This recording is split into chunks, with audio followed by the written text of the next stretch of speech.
George says, who you talking to? I know you're not talking to me. Let me set this straight right here and right now.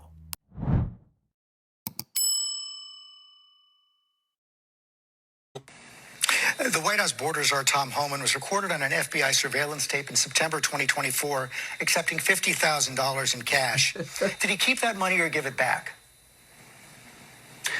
George, you've covered the story ad nauseum. Tom Homan did not take a bribe. It's a ridiculous smear. And the reason you guys are going after Tom Homan so aggressively is because he's doing the job of enforcing the law. I think it's really preposterous. I know Tom. I think that he's a good man.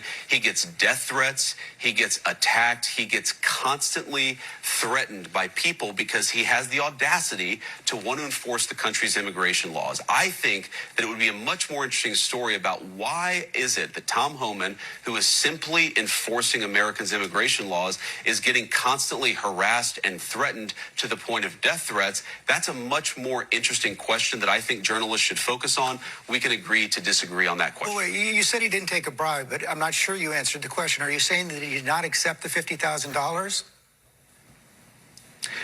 George, this story has been covered ad nauseum. He did not take a bribe. Did he accept $50,000? I'm sure that in the course of Tom Homan's life, he has been paid more than $50,000 for services. The question is, did he do something illegal?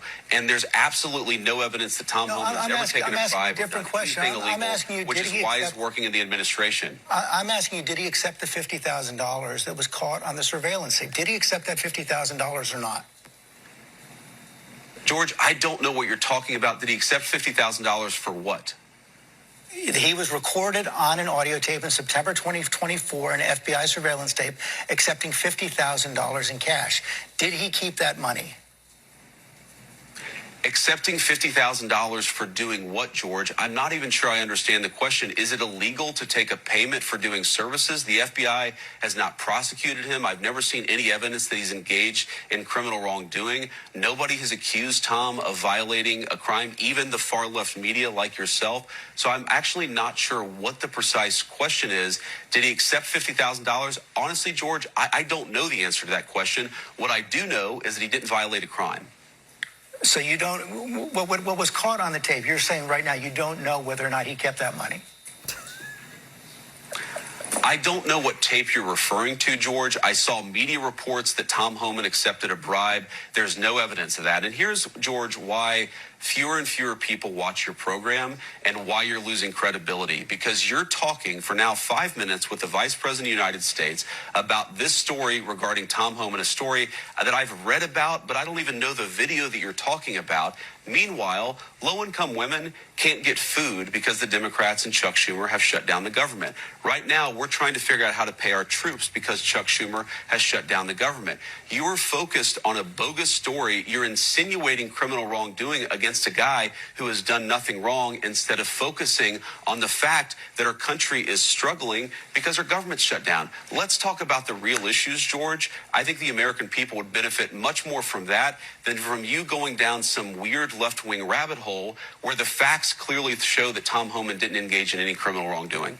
It's not a weird left-wing rabbit hole. I didn't insinuate anything. I asked you whether Tom Homan accepted $50,000, as was heard on an audio tape recorded by the FBI in September 2024, and you did not answer the question. Thank you for your time this morning.